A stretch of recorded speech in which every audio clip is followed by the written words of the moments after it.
Welcome back, Fight Fans. This is your boy Ak. And I'm Barack, the Boxing Bully. And this is the DAZN Boxing Show, the home of the biggest guest, the latest boxing news, and our amazing opinion on all of these big fights. Barack, I'm happy to be here. How you feeling today? I'm feeling great as always. There's a lot of boxing news out there, so let's go. No doubt, one of the most skilled boxers in all of boxing today. We had a fight on the hook, and it looks like the fish got away. And I'm talking about Shakur Stevenson's fight falls through with Frank Martin. We'll get into that. And also, Teofimo Lopez gets elevated to Super WBO champion, and he might go up to 147 or maybe even come back to 135. We don't know. He ain't doing Speculation. It. We'll talk about it right now on the opening bell. Hi, Brock. I want to set things off with this word that people use in the sport, boogeyman. Once upon a time, Gennady Golovkin was considered a boogeyman. The Kovalev, the Crusher, was considered a boogeyman, which, for those that don't know, have been under a rock, it means a guy that people avoid. Is it safe to call Shakur Stevenson the boogeyman? Because according to rumors out there and some news, Al Heyman and the PBC has signed off on the fight against Frank Martin, meaning they gave their blessings and they said, Frank, okay, the number's right. There are rumors out there that it was for $1 million payday, 4 or 5 times the amount that he's made so far. And last minute, him and his team turned the fight down. Are we thinking of a bigger opportunity, or is this a man avoiding one of the most skilled boxers in boxing? See, this is the problem because we don't know. We have no evidence at all. Frank Martin just finally said something on Twitter, and he said, he's not ducking anything, but he's not giving a reason. So it could be his team, it could be him. Who knows? He feels he's not ducking, but we don't know anything until we hear. Now, when I was young, the boogeyman was under the bed. Now it's in the boxing world. We seen Isaac Cruz somehow not really want to fight Shakur Stevenson. We seen other fighters not really want to fight him. I mean, come on, like Kambosos. I thought that would be a good fight. That didn't happen. I guess so. I guess so. I want to know the reason with the Frank Martin thing. Now, I did think it was a little premature because Frank Martin was going back and forth with Keyshawn Davis. That kind of made sense, even though Frank Martin came in the game the same year that Shakur Stevenson came in the game. So, I mean, if you say that, Barack, then you can't say it makes sense with it does. Keyshawn Davis. You know what why? You mean, because of stardom and success, and he's already won titles. I get that. There you go. And Frank Martin hasn't. But when you talk about experience, no, he's not experienced in the big fights. But sometimes there goes your shot. Sometimes a fighter like Frank Martin needs this shot to prove to the world that he does belong with those elite fighters.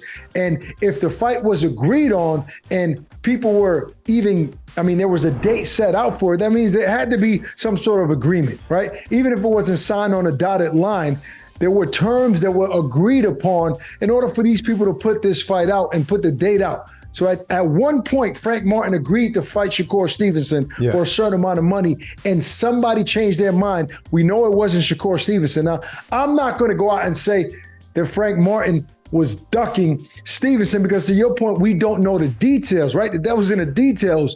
But in theory, right, on the surface looking in, why would him and his team change their mind about the fight?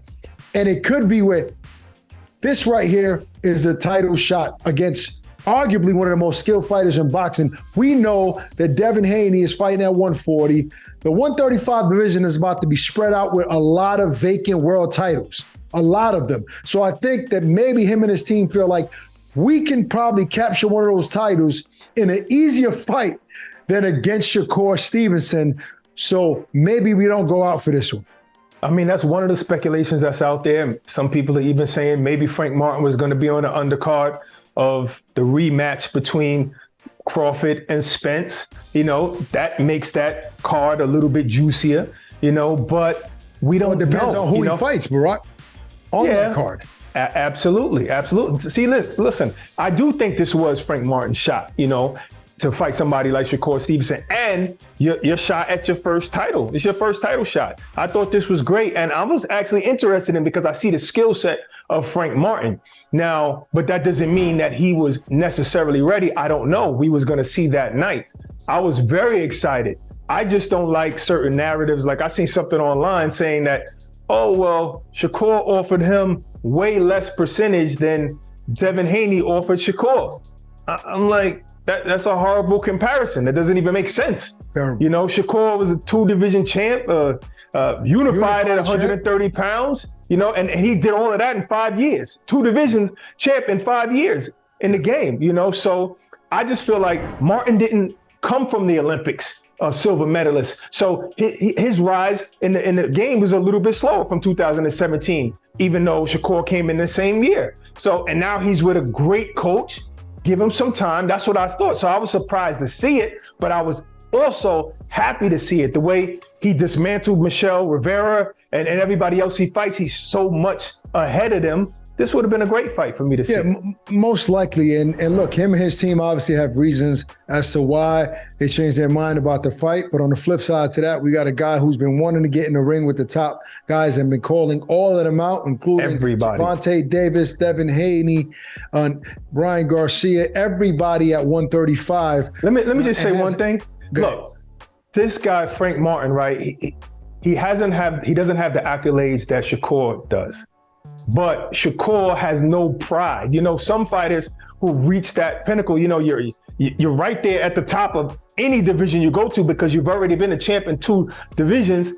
Somebody else might have said, I don't want to fight this guy coming up. The way they treating Ennis over there at 147, you know, like certain guys were like, nah, I don't want to fight him because I got bigger things ahead of me. And that made sense. Shakur's like, man, listen, I'll fight anybody. The new up-and-coming guy beating everybody, the old champion, the current champion, I'll fight anybody. And that's commendable. No doubt about that. And I hope he does get the big fights down the line because I know how bad he wants to get in the ring. And speaking of fighters that are willing to fight anybody, Teofimo Lopez put out a tweet saying that we are the last 2 of a dying breed, so to speak, that those are the guys that people don't want to fight with. We all know Teofimo fought the Lomachenkos of the world, and he's a guy that's willing to fight anybody. And I like the fact that these guys are, you know, building some sort of camaraderie there. Both guys are with Top Rank, and they're both exciting and explosive fighters. They're talking about him being elevated to Super WBO champion, and if he were to go down to 135 or go up to 47, he'll get a title shot immediately. That's interesting. Now, we don't know if Teofimo would be comfortable at 147. Obviously, there are other fights out there. I think that there's still a lot of unfinished business at 140. You still got the Devin Haney fight that we've always wanted to see. Teofimo Lopez against Devin Haney. You got, obviously, he will have to get past Regis Prograis, who's no easy test. So there are a lot of big fights out there for Teofimo. The Ryan Garcia fight is also looming out there. So I don't think I'm ready to see him in any other division, Barack. I don't know. That's a good question. I just want to remind you we had a big argument a long time ago, and I said it would be better for Teofimo to go up to 140 and challenge Josh Taylor so you can become undisputed, and that secures your legacy. And you were like, no, stay at 135. And look what would happen probably if he was at 135. You're not going to get the fights you want. You're not going to get the money. He's not even happy with the money he's getting now. But he actually did what I wanted him to do. And now he's probably a Hall of Fame fighter already at 26 years old. So Barack Best is Teofimo's advisor, all right? He wanted him to go up to 140. No, I mean, I just thought that was a great move. And technically, you know, it's sad that he didn't become technically undisputed, but we all know that at that time, he was undisputed when I was arguing that. But even so, you kind of give him that nod and that nudge a little bit because Josh Taylor was the top guy in the division who beat Regis Prograis, who holds the title now. 100%. I mean, he's the lineal champ. You know, if you still want to say things like that, he's the real lineal champ. He's the real champion. Everybody else is title holders, but he's the champion at 140 pounds. Now, usually when the WBO or anybody makes him their guy a super champion, or what would it be, the franchise with the WBC, then that usually means is hinting that they're going to go somewhere, up or down, and it's usually up. So 147 pounds there's only one guy. He has a fight on the horizon, and that's Terrence Crawford. He's going to rematch with Spence. Plus, I don't think Terrence Crawford wants to fight somebody that just came up from 140 because he's 36 years old. This is the end of his legacy. There are no fights out there. There are no big fights. That wouldn't make sense to him. He wants to fight Canelo or Charlo, so why would he even move up to 147? So I don't get that. Barack, I don't want to see Teofimo at 147. I agree with you. There are a lot of big fights at 140. Hopefully we get a fight announcement soon.